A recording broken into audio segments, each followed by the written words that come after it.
most things get turned into or are from day one a personal good rather than a public good. And I think we've got the same challenge in our society as well. So if you go into Bangladesh and you look at the environment, what's the thing that most people will see as soon as you arrive in Bangladesh? People throwing things wherever they want. The streets are a dustbin. Not only that, the streets become then the toilet. What does that tell you? It tells you that's not a public space, that's not a private space, I'll do what I want, someone else will clean it. So unless you get to that sense of the environment as a public good, it will always be used as a private one. And therefore I think the idea of trying to build collective action around it becomes very difficult. And in fact, a lot of what we've got, what are the community-based approaches, in the end, what they do, they're quite lazy now. Most community-based approaches, at least the ones I've seen in Bangladesh, end up doing reasonably good work to try and redistribute some resources. They don't really focus on building sustainable collective action. They distribute resources in a slightly different way for a fixed time period. And that doesn't help me, when I think of the environment, moving it from a private facility to a public good. And I think that's a major problem. That's the first thing. The second, I'm not a finance expert or a project expert, but when I was thinking about adaptation finance, which is what I think most people were talking about, the thing that came to my mind was, I can't remember the year, 2007, 8, 6, something around there. In the global league tables for corruption, Bangladesh came top. Brilliant. There's more than half. The same year that was the most corrupt country in the world, it was also the happiest country in the world, according to the global same kind of league tables. And I've always kind of thought, this is delightful. It's the paradox that you get in a place like Bangladesh. So I think our colleague talked about clientelism. I'm actually very sympathetic towards clientelism. I think it does a lot of good. I don't think it's a bad thing. I think it does a lot of good. So I think when we talk about adaptation finance, we listed today a whole series of negatives, things that are not working, things that are difficult for us. Why don't we focus on the positive outcomes? And I suspect that in 90% of the cases when we look at something from the positive outcomes, there's a mix of the formal and the informal. And what we tend to do, and by that I mean also international agents and all that, we tend to see anything informal as bad somehow. It's not very good. It's negative.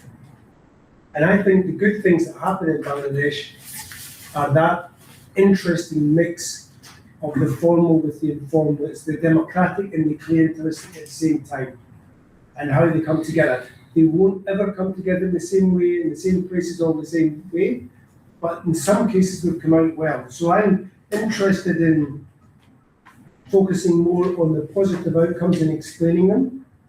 And that led me to think that, maybe we should be thinking more about imperfect equities. It's not the way we would want them in the ideal world, but it's the way that it works well in Bangladesh. And then what does that then tell us about sustainability or whatever else, collective action that we got? Bangladesh has always been caught, like most countries in the world, between two big legacies. One is this legacy of controlling clientelism, and on the other hand, it's got a legacy of a neoliberal legacy of accumulation of profit. And I think the risk is that, especially Western academia and Western donor type thinking, we tend to only stay in one of those two legacies, and we need to recognize and acknowledge this other legacy about the clientelism, the control, the different relations that we're talking about, gender or ethnic or whatever, and see how these can somehow work together differently in different ways. Can I quickly respond to, just building on what Joe mentioned. You mentioned about public good and private good. You mentioned about how, if you see the big picture, it is derived from the faulty or problematic governance practices that's happening in the country. So, for example, citizenship, right? So how citizenship is perceived, experienced, and practiced in Dhaka, for example, it leads to these sort of practices of thinking, like individualistic practices, like treating things as private good rather than thinking about the social good. So again, it feeds back to the problematic governance practices at the macro level. You mentioned about hybrid spaces, formal and integrating formal and informal practices. That would be the way forward. I think we all work around southern urbanism discourses, right? That's how things may work because informal practices are kind of normalized because of the vacuum created through lack of government present at the micro level, right? So that would be the way forward. But in Bangladesh, I just wanted to give you one specific example of how the community-based organizations are promoted in Bangladeshi context. You may read many good stories that there are community-based organizations led by female. Those are there, of course. But the way the practice is designed, there are certain numbers of so all these organization needs to be registered to be able to access the NGO funds and stuff. And there is a number associated with this. So you can register, I don't know, I forgot the number now, and I'm looking at 5 years, 6 years back. So there is a number that these numbers of organization can be registered per year. So that kind of restricts also, to scale up local level activities that we are doing. There might be many good activities that are there, but that needs to go through a screening process. Rather, if it's locally based, or that if you kind of state scales up, then it might not lead to maladaptation elsewhere. So all those sort of thought process needs to be built into the practices which is not there. So again, referring back to the formal, informal, hybrid spaces, theoretically and practically, from an academic perspective, this would be the way forward. But the government restricts the ways in which they promote or empower the communities to build those sort of hybrid spaces. I want to give one example of South Africa. I think someone, I forgot his name, so he was talking about participation, what would be the way forward. We know what the problem is, but how do we address that, right? In South African, post-apartheid, they have this sort of vision that, things need to be participatory. Those who were, historically marginalized, they need to contribute to the decision-making process. So there is this legal mandate that there is a policy which is called integrated development plan. So all the communities needs to participate in the decision-making process, and they've structured it really nicely. So there is an intermediary body, neutral body that should manage or supervise or oversee this sort of communication, both-way communication. It worked quite well for some time, but then when I was there in South Africa, I'm talking about 2018 to 2022, that neutral body is politicized now. So it informally, everybody knows that they are aligns with the ruling party. So there is no straightforward answer to your question, how do we address this? This is very context specific, but political will, as I said, political will needs to be there to start with, right? You are there to serve the people. Theoretically, you probably admit that, but in principle, you may admit that, but in practice, it's not there. So yeah, there is no straightforward solution. How do we address that? Although we know the problem exists for years. Sorry to disappoint you. Could I just come to this idea of what you said, political will, and political will from whom? So we would expect the political exec, they will try to be, they'll passionate, they'll try to do something for the commoners, right? And the commoners are not very wealthy, commoners don't have much voice, commoners not empowered, right? Now some of us, we know that, let's say, in the last government, there was a minister who had nearly 500 houses in England. I don't know if you know, right? So, yes. So he was a land minister. Born in Sheffield. And he has, I'm talking about really the kind of stuff. Joe was talking about public space, private space. The problem is if I say this wetland occupy public space. That does not benefit any politician. But if that public space become private space, that benefits a group of people who sees material benefit from the process, right? You give share after share, layers and layers and all these things. Not pointing out to somebody. I mean, I'm absolutely certain, like, Bangladesh has huge number of talented people in many places. It's not that we think government people, they don't know anything. When you talk about ownership, when after 50 years, when the government will take ownership of its own national policy, everything needs to be like a donor is going to be like a spoon feeding them, right? It could be climate change, it could be poverty reduction, SDG 25. What the hell you are doing?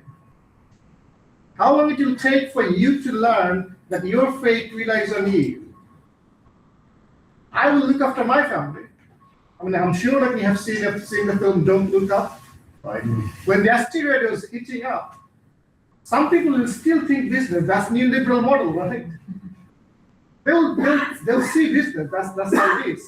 So the contestation is like, when was the last time that the government have come up with something that, look, one size doesn't fit all, this is the neoliberal policy, donors, you have done enough, we need to find our own policies, and we talk about context-specific bespoke solution. You rather do the pool funding. Somebody talked about pool funding, right? Let's try to gather pool funding. It doesn't work like that. When Bangladesh's first PRSP was made, I saw a minister literally throw the PRSP in the Sheraton Hotel, the 5-star hotel, who made the PRSP there.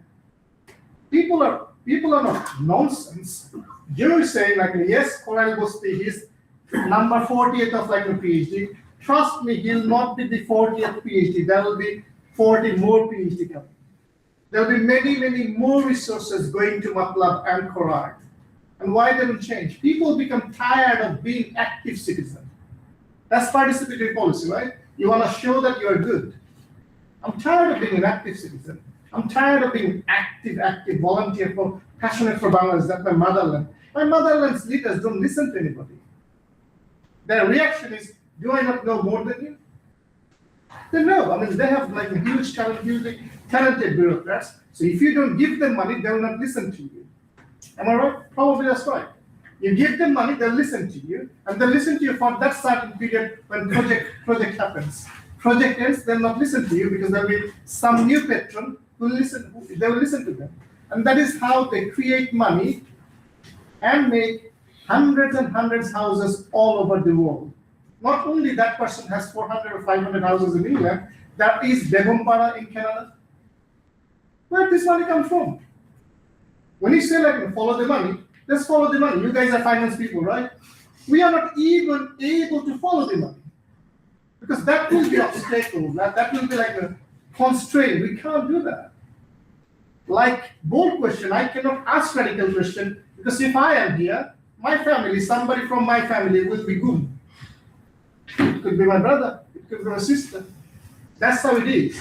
And then coloniality. If you are brown skinned, born in Bangladesh, and a professor somewhere or like a senior lecturer in a British university or another university, we have so many of them. But you are recently graduate, white, from LSE, and you may have supervised them, they would better listen to them. The mind of the colonial period. They like white skinned people. It is how it is. And please correct me if I'm wrong. I know I'm sitting next to Joe and in front of like other people, but I'm trying to say like, look, let's give me an example that if this is any different than you. I, Tanzil, some of you, you will find months and months to find an appointment with the Prime Minister, let alone in your whole life. It will be completely different if you go from DFID or Oxford or Harvard somewhere else. You might get it in 3 days or 3 weeks. That's how things work in Bangladesh. If you really want to know, that's how things work. And like Sadi is there, Dr. Sadi, he can tell us like if it is different from the ministers as well. So that's the like I think reality, the real speak, real politics. How will political will, we know what needs to be done. Probably they know too. we are doing our job, we are making publications, having these gatherings, making our careers. They will also have to make their own careers, because if they don't have money, I remember very well Joe's work. Joe's work was on Mastan at some point. Mastans, remember here? Political, many years ago. Political leaders domesticate Mastans, right? If you cannot domesticate some of the Mastans, how would you be in power? Off. Thank you. All right, thank you. Please. Yeah, I just wanted to add with Paul's comment on following the money. So I did a research, 2 years research in following sands. What is happening in Bangladesh? There are a lot of sand extraction. So I looked into Someshwari River. I was looking to, we were trying to estimate how much is extraction happening there. So, and we were looking into a bigger basin, it's Ganges Brahmaputra basin, and so the project has 3 work packages. First work package, they were trying to use remote sensing and imaginary data calculation, which I'm not an expert. And she tried to estimate how much extraction is happening along the Ganges Brahmaputra basin, and there were a couple of hotspots she took to understand, and my job was to go into the field, try to cross-check and talk to the community what they feel about it. I couldn't go to the Indian one because the sand mafias are very dangerous there. I didn't have any kind of network there, but in the context of Bangladesh, I know the context. I have good network, and I took police protection to go to Someshwari. I was trying to follow the sand from extraction to consumption. So I was, and then I talked with these people, we did survey, we did the quantification, and we see that over the 5 years, the extraction rate is much higher than the sedimentation rate. But there are some, as you know, our countries and South Asian countries, they are lacking lots of data. So there wasn't any particular data that show that this Someshwari River had this kind of sedimentation. So we compare with another river in India, similar kind of Someshwari, and then we cross-check the data that the extraction rate is much higher than the sedimentation rate. And then I presented it. First, I presented in a district level, and there the district commissioner, the DC, and he was telling me that you are wrong.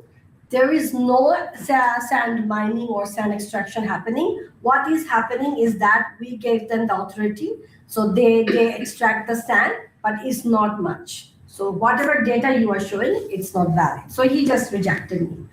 Whatever sort of methods I showed, I don't think he understand it, because he was explaining what sort of grammatical mistake I made when I was translating my research into Bangla. He was more focusing on that. Then I thought that, okay, I tried 3 different districts and I didn't get that much of a good feedback, because they were saying that my data doesn't match with their data. And then I went to go to this district commissioner's office to check how much sand is extracting, because they have big books and they can't show me where it is. And I don't get the district commissioner's appointment, because as you mentioned, I'm a brown skin, so they don't give me the appointment. Then I thought that because a part of this is a level home trust project, so we have this money to do a national level workshop. So I organized it. It was a 1 month, very hectic, very like I would say traumatized experience for me to organize this kind of event there. So the day I need to fly back to UK, that day was the time I got all of these stakeholders that I was identified throughout my project, which are the Ministries of Water, Ministries of Environment, are very big people who will be very keen to understand what's happening to our river. So whether river is commodified or not. So I presented my data. My professor from Birmingham, he actually gave a brief note about it. And there were a lot of discussion around it, and people were very keen, because there was people from Water Development Board. They were saying that we are afraid to talk with these people. They will just kill us and throw us in the river. Because a big river, there are extraction happening. We can't stop them because there is no coordination into these law enforcement, with the people who look after the water, with the people who give this leasing to this kind of sand mining places. So there are lots of, we know for our long research experience, there are lots of ambiguity in roles and responsibility, who is doing what, who is responsible for what.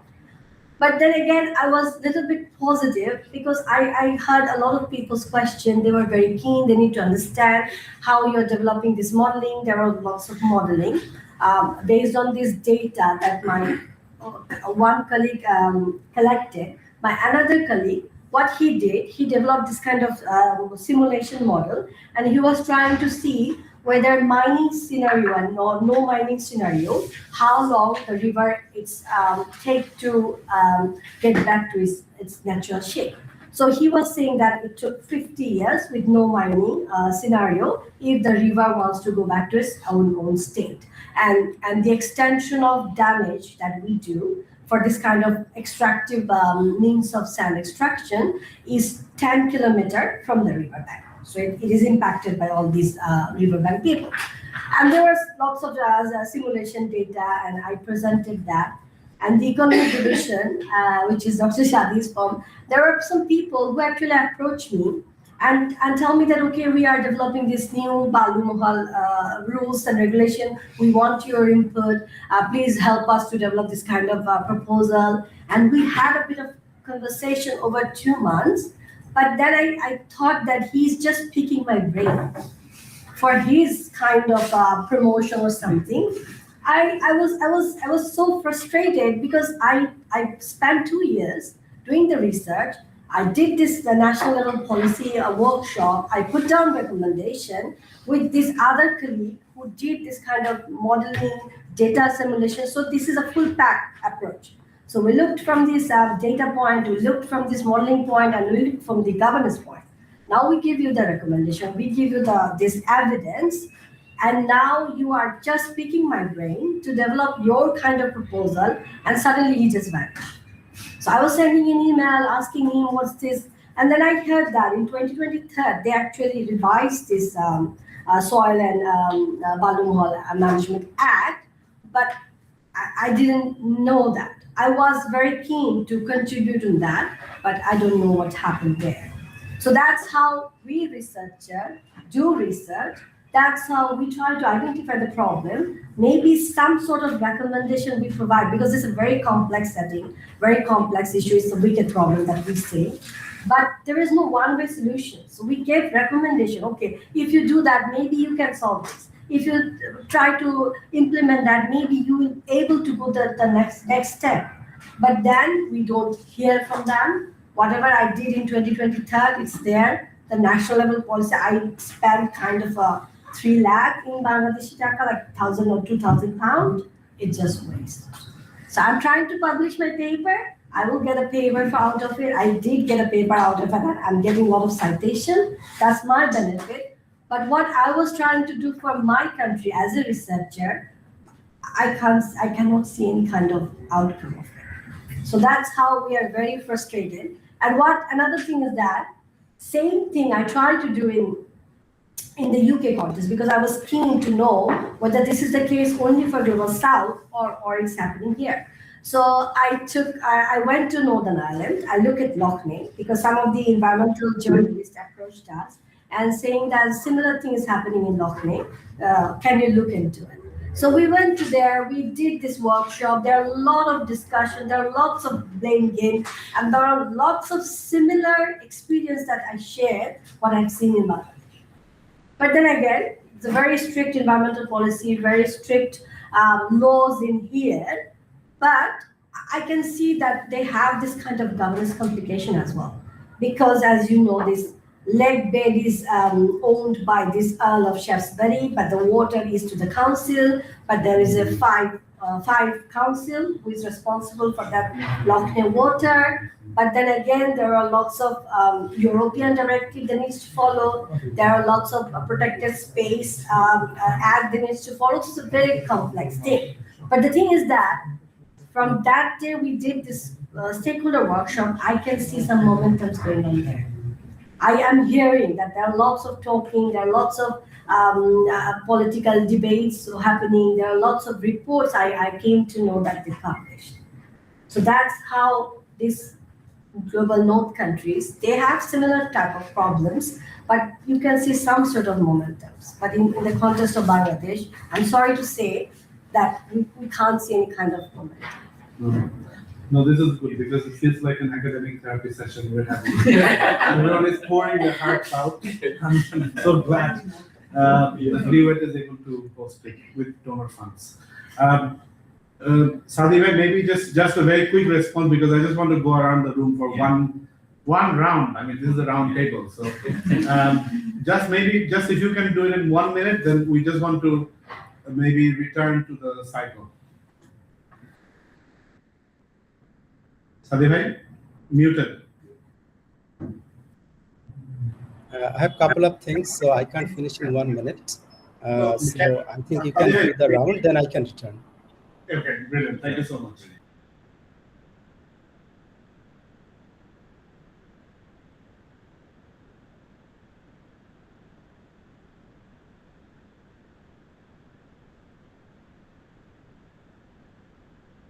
So I didn't understand. Did you want me to talk?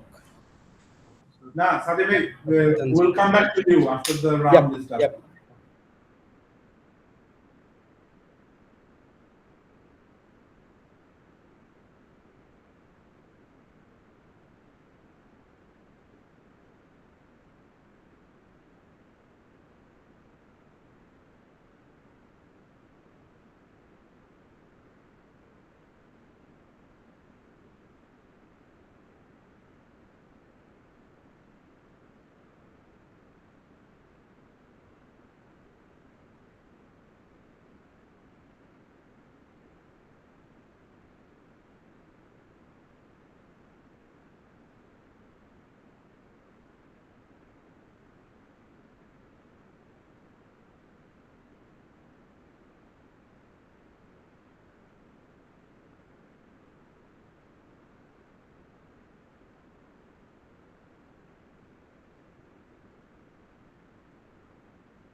reflecting on macro issues that we discuss about the societal and political landscape of Bangladesh, and then I'll be coming to the pure question that we're having about the policy, scaling up, about the intersections of policy research and governance. Okay. So initially, of course, about the broader macro political and social landscape. I recently wrote for a Bengali newspaper about an opinion article, sort of showing, as a student of development, because I've been, as I said, sort of studying about the multidimensionality. So I think so as a nation, I'll be explaining Bangladesh as a land of, land full of people, as we say, you'll see people of selfish interests and short-sighted people, as some of we are mentioning. So this is it has been, this is not like a creation of 50 years, 100 years. It's been a creation of maybe hundreds of thousand years for the civilization. So the first problem is, of course, this is an overcrowded land. It's a small and overcrowded. Our institutions are very sort of we have borrowed institutions from the West, through the colonization, but they are sort of, it's not local. It's not, again, like the Westerns wanted it. So it's somewhere in the middle, right? And when we are talking about all these environment and all these issues, that this is not the priority for none of our citizens and none of the politicians. Even if there is a Deputy Secretary, Dr. Sadiq, who was mentioning that what are the different priorities that the recent government is, the current government is trying to show. But we know that in reality, of course, the people are more interested in their immediate financial gains.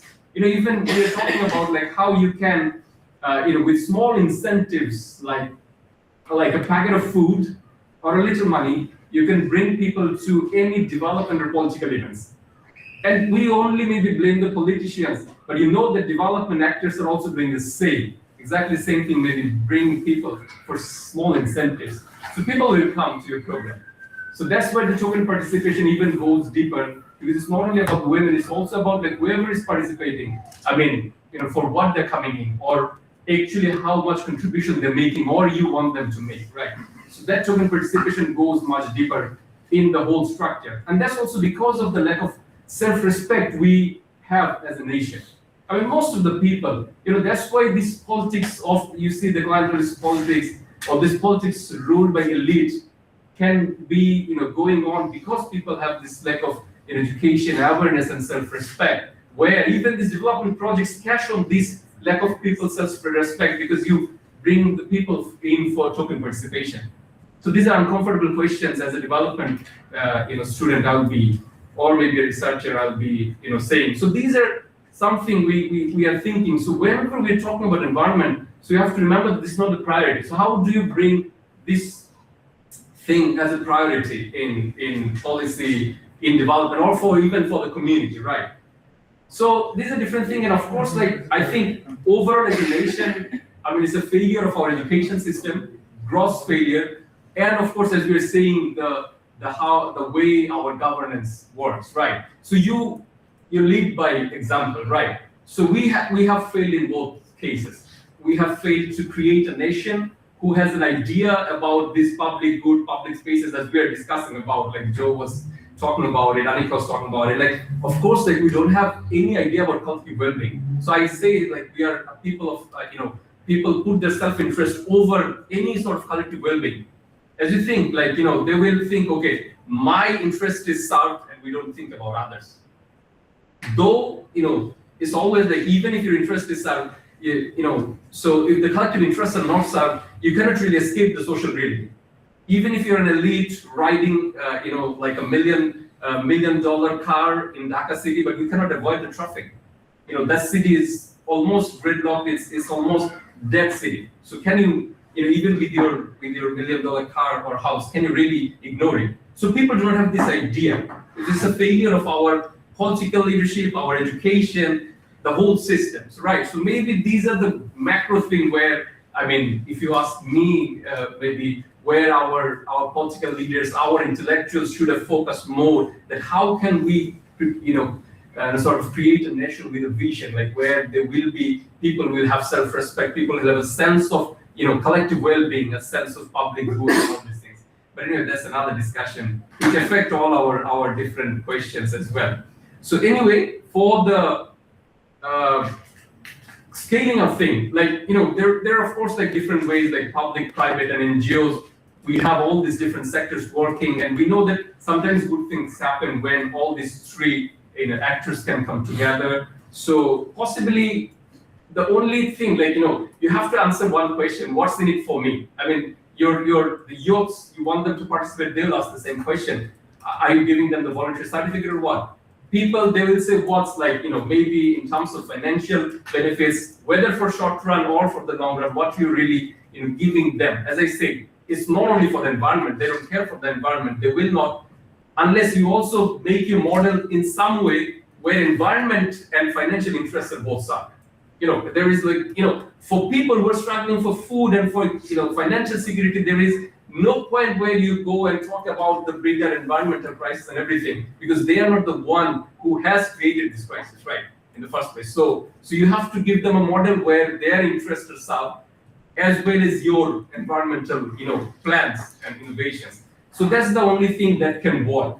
So now, and as when we know that, like, now, of course, like, so most of the NGOs, when, of course, like Joe is here, and there are lots of experts on this, like, where we have seen already that in terms of the sustainability of even our third sector NGOs, there are many NGOs who have sort of like now, they have been closed their doors, right? They have closed their doors because of, the drying of this funding crisis and everything. So now some of the existing NGOs who are successful, either they have been successful relying on the microfinance, or now they're focusing more on social enterprise model, right? REDAA is all the social enterprises, and all different smaller NGOs have seen like they are following this model where they can generate some money as well while doing the social work. So any sustainability model should now, of course, like talk about in Bangladesh as well, how you are going to bring finance, in the long run, how is going to generate finance as well for the project.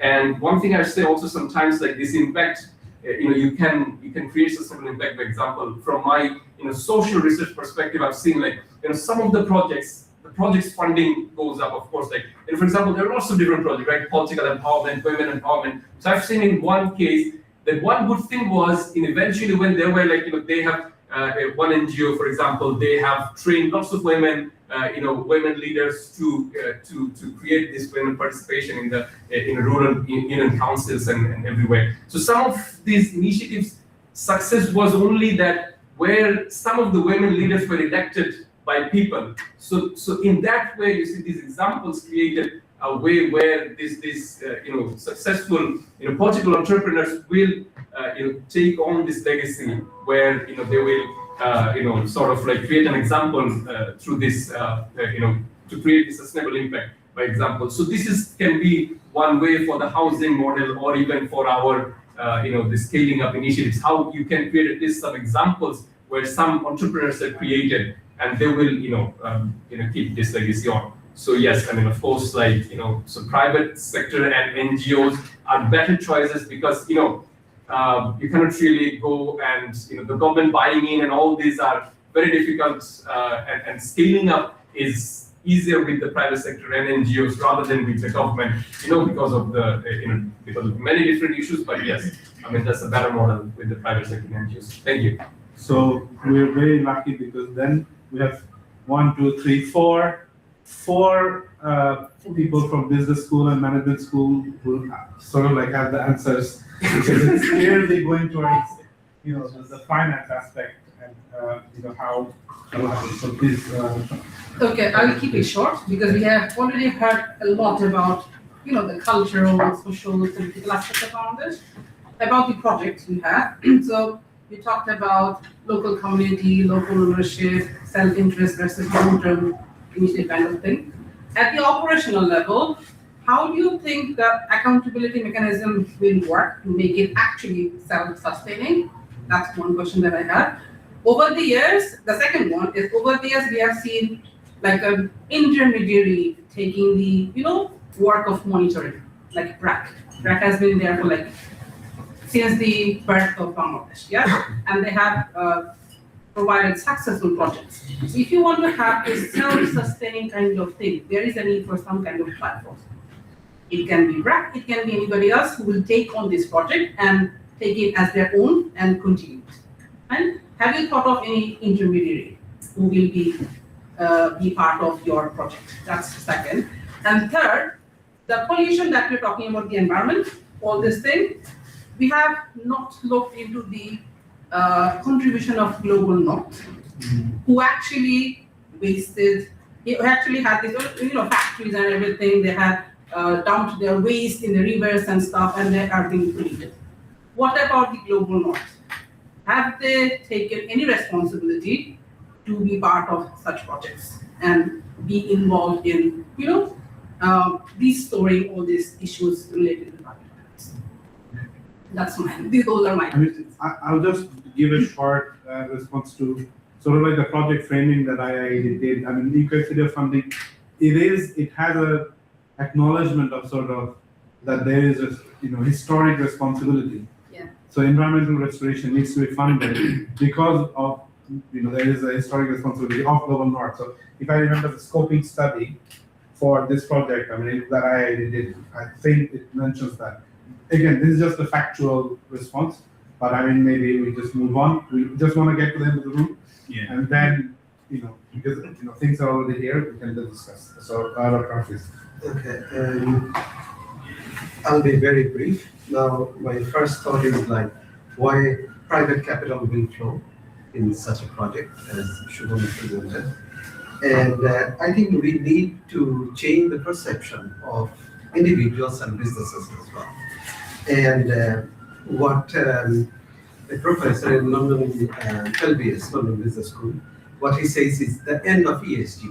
So what does it mean? It means ESG is dead? No. He's talking about something different. So what he's trying to say is that ESG should be the primary goal of any business. Environment, social, and governance. Okay? So environment encompasses many things like biodiversity, climate risk, and so on and so forth.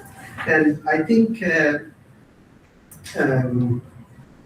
ecological projects could be an answer. So one of my friends who work in the UK, so he came up with a proposal because my grandfather was a landlord, so we have many lands in Gazipur, Kapashia. So he came up with some projects. He calls it ecological projects. So I asked him what are you gonna do? So he said we're gonna build up an ecological park, sort of, where people can come, have some recreation, and this will be environmental friendly and ecological friendly and so on and so forth. So I think so the private sector needs to come forward. The private money needs to be there. And we have seen that the donor money, the NGOs, the microfinance organizations, doesn't work. There is not a single example throughout the globe that this has changed a nation. If you look at any industrially developed nation, like China is a very good example, and they all works in a factory, in a sort of, there is no micro enterprises, all like macro, all huge factories and industrialization.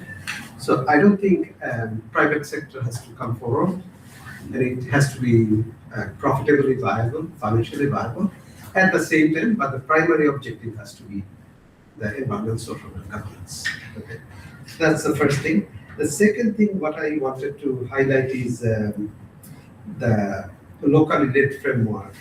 So I'm not sure what it does mean, presented by IIED. So two things, we need to be differentiate between climate risk and biodiversity. So while the climate risk is sort of a global phenomenon, global problem, and the main issue is coming from the greenhouse gases. And so the methane is much more deadly compared to carbon monoxide and carbon dioxide. Okay, so and it's a global problem because I think I don't know whether you know or not. So China is the global leader in greenhouse gas emissions. Okay, it has suppressed United States of America. So, and so these two nations are the leaders of carbon emissions and greenhouse gas emissions, and the effect is visible to everyone else in the globe. So if you see the storms, the global warming, everything is caused by them, but they're the main contributors. Okay, Bangladesh is nowhere in its global scale. So that's one thing. We call it climate risk. And that's a global risk and needs to be addressed globally. This cannot be addressed locally. But at the same time, like biodiversity risk is very, very local. If you see the biodiversity risk of Bangladesh is very typical. In China, it's another dimension. In US, I don't know whether in Bangladesh I have compiled some global data. And I don't think in Bangladesh there is much awareness of biodiversity, where you can really notice that lots of biodiversity has lost. Because if you even in Dhaka, there are lots of birds cheering in the dawn time, but now if you go, I cannot hear any birds. Only a few crows maybe, they're cheering. So that's need to be there, and this needs to go hand in hand. So while biodiversity risk is very, very local, but the climate risk is very global. So we need to understand that.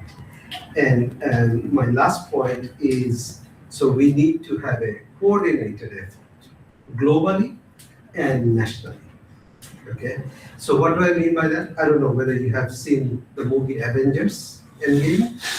Okay. So Thanos was powerful, and to beat him, everyone, Captain America and all others, need to give a coordinated effort. To give a very good example, I don't know whether you remember those days back in Dhaka. So one agency dug the roads, like DESA, okay? So they have done their work, redone the roads, and next week you see WASA digging the same road. So there is no coordination between agencies. So that's true for Bangladesh, and that's true for global. Because if China emits carbon and methane and everything, and so Bangladesh has nothing to do. But we are all liable for the global warming. So what we need is a coordinated effort to beat that challenge. Can I have 5 seconds just to clarify one thing on behalf of Nicola? So when Nicola was mentioning about IIED's approach on locally led adaptation, so the whole idea builds on the concept that climate risk is global, but it's felt locally, and that's from where the local led adaptation comes in. And as you rightly said, that we are probably on the bottom of the list when it comes to greenhouse gas emissions. But we are one of the most vulnerable to, when it comes to experiencing climate risk. So that's just wanted to clarify. Yeah, that I got it. But unless it's a coordinated effort, we cannot beat that fair. So Bangladesh is lower in the carbon emitters list, but still within that. It has to be local plus local. Yeah, local. Local. And in between there are multiple other scales. So climate change is a multi-scalar problem. We need more words. This is not enough. Yes. But should we just, please, yes. Please, I'm skipping because I have my time. okay. Skipping. Maybe we'll come here and then we'll open it. Yeah. Nicola, would you like to have a response overall? Or pick someone that you want to. I mean, I don't want to take up time. Honestly, I think I don't have much else to say. Just it's. Yeah, maybe it's better to go. Becky, do you want I to? haven't spoken. Okay. Yeah, go ahead. Oh wow. I think I have much more of a simple mind than everyone in the room, and much less experience of understanding Bangladesh politically and environmentally. And my background is I'm a wildlife conservationist, so I think counting animals and counting trees, and so I think very locally as well for this reason. And like you said, not many people know about biodiversity or care about biodiversity, but lots of people do. Academics, a lot of them just wildlife, people with an interest. But because I think quite often because people like me, or people like them and me, see ourselves as sort of, science-y, weird people who just like to look at birds, that our voice is a bit less important because it doesn't speak on these scales, and we don't speak in this depth either. But we do have some ideas, but quite often they're not brought in the room, or they might not feel confident to be in that sort of room. But if they are actively and positively invited, then they might have a small voice that has something interesting to say, especially in these sorts of wetland restoration projects. There probably is a bunch of people who have done surveys where, they have ideas out of it, but they sit on a university shelf. Even undergraduate projects, from my experience speaking to people in the University of Dhaka and a few other universities, there's brilliant undergraduate, masters, even some PhD projects that never made it to publication. Their recommendations are fantastic if they're brought to the space. And so if, when there's projects where there's a lot of different voices in them, bringing that extra little voice could be really valuable. So please think about the animal. That's all I would like to add. As something very different to the voices here. Trust me, they do, and that's why they want to win the cat. So I think two very important questions emerged. So because I know that you will have to leave a bit early, which is fancy, houses for poor people. Just like they don't. They'll never get it. Yes. They don't deserve They it. can't. We'll have to leave too, I guess, very soon. Okay. Yeah, because I think some people have trains. So maybe just a quick response, because I know that has come up a lot, even in Bangladesh when you're presenting. So maybe a response of that. But also I think this idea of this intersectional point between post-microfinance, post-development donor funds, what sort of future that I think maybe Khaled Bhai and Dada can respond to that. As a sort of I can bring it together, and of course whoever is staying back, then we'll continue it. I'm sorry. So maybe Dr. Sadi, yes, you already raised a point. So if we start with you, and then so 5 minutes and 3 minutes, 5 minutes, and 5 minutes. And 1 minute. 2 minutes from myself. Sadi bhai, when I know that you're sitting in that place for a long time in Bangladesh, so like, yes. Sadi bhai, please.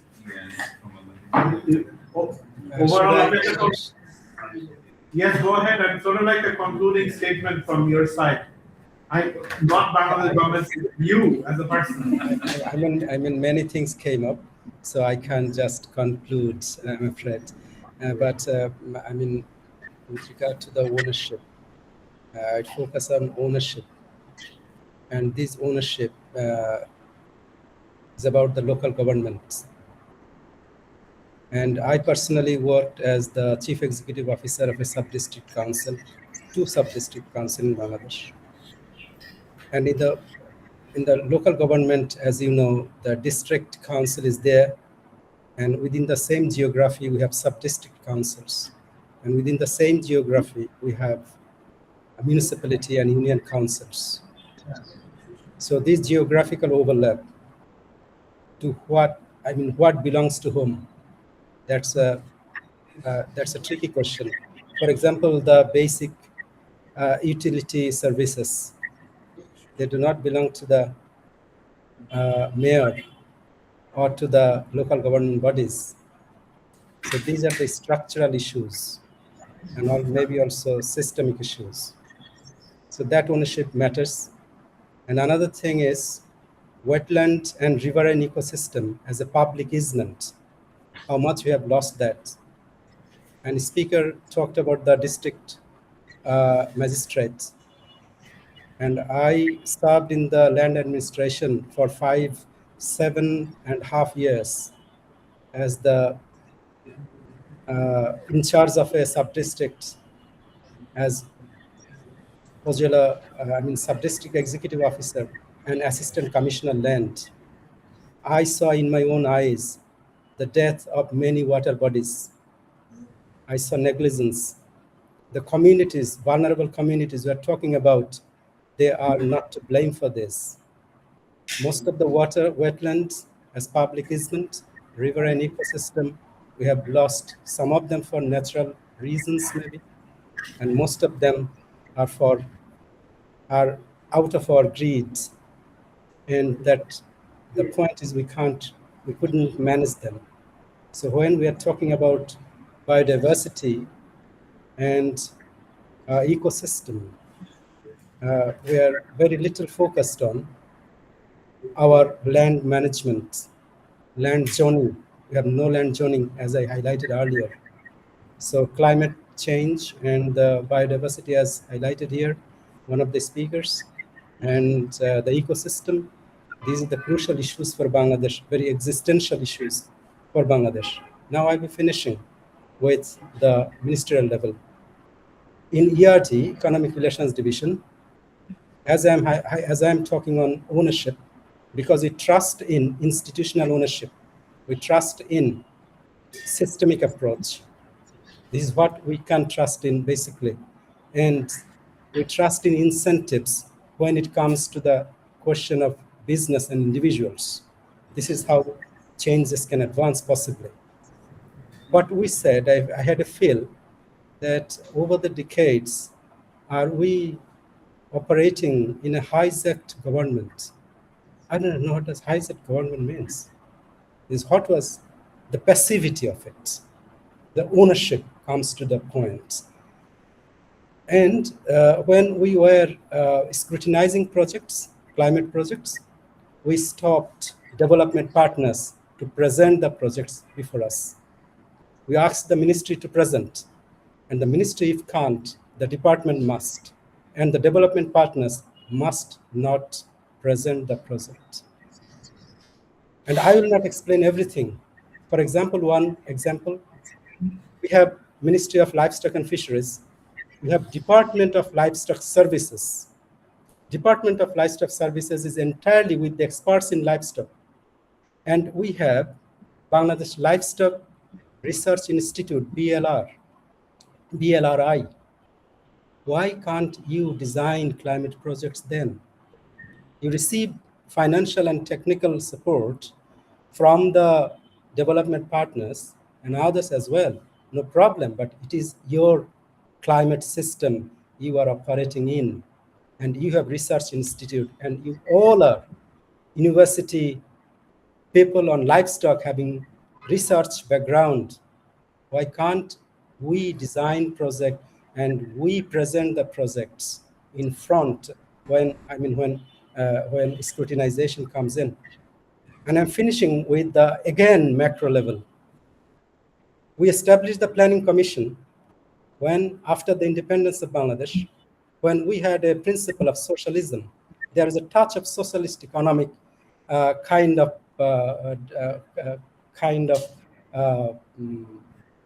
they had a, I don't know, I mean, when the Constitution was written, there was socialism as one of the principles. This planning commission is set on the top of all ministries and departments, and they control the 90% of the revenue in the form of expenditure in projects and programs. They have sector divisions, 4 sector divisions, most of them outdated, 15 ADP subsectors, 17 subsectors, and 15 sectors, sorry. So the point is the ownership of the line ministries and departments. The development partners also think the developing countries it has to be need driven.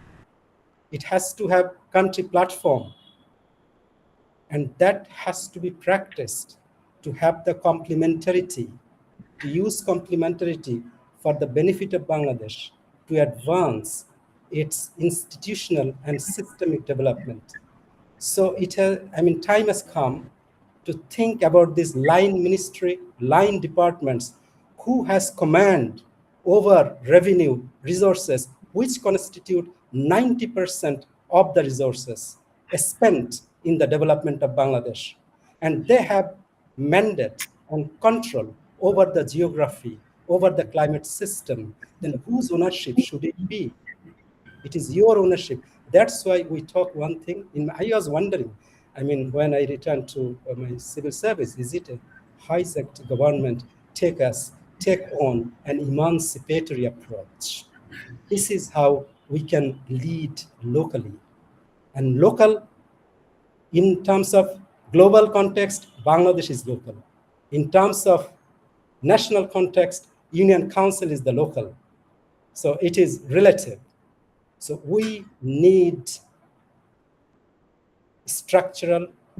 we need to address structural barriers, systemic barriers, and that should help us in tackling the grand societal challenge, the climate change, which cut across actors, not at the national level, but also at the local level, and as well as at the international level. Coordination must be translated into collaboration. There is coordination gap. This is, I mean, a cliche in Bangladesh. We always think about this. And I mean, practice and papers different. So I think I'm done with this. And thank you for inviting me.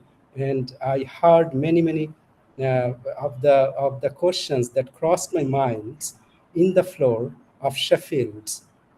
I mean, I often felt like this. I could not say, because I'm a bureaucrat, I'm a civil servant. I have got an academic atmosphere to speak my mind. Even I didn't speak to the full. So there are lights, there are positive outcomes we must build on, but with the recognition of the barriers that taking course of path-dependent change, not a transformative change. Climate change requires a transformative change. This is what we are for. Thank you. Okay, thank you.